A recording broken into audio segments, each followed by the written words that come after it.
In here, I planted 2 pole beans seeds. Very simple and easy to plant. Just make a small hole, place your seeds, and cover it up. This is the result. I planted it near the stairs so that I have easy access and close to the kitchen. Let's harvest some and see how much we get for today.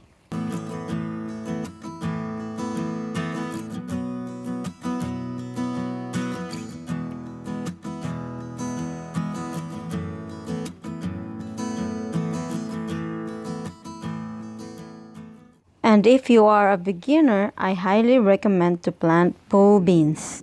If you have a small backyard, make sure you have a vertical trellis.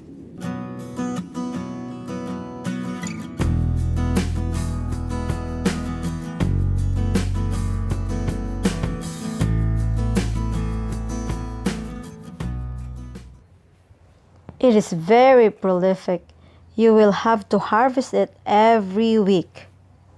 For us, we like to harvest the beans when it is young, about 4 to 5 inches long. And if you like to collect the bean seeds, you just can leave it until it dried up.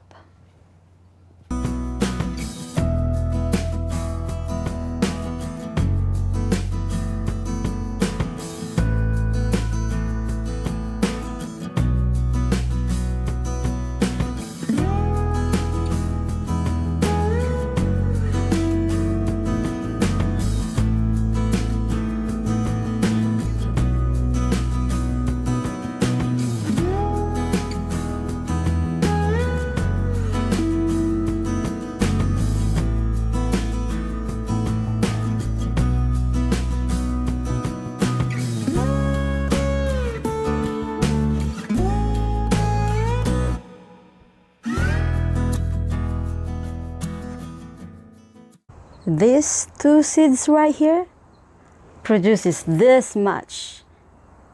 This is we harvest every week and we're very pleased with it. So from 2 seeds, this is how big and huge it can grow. So I hope when you plant your beans, don't plant too much. 2 seeds is enough. My name is Enrica and thank you so much for watching.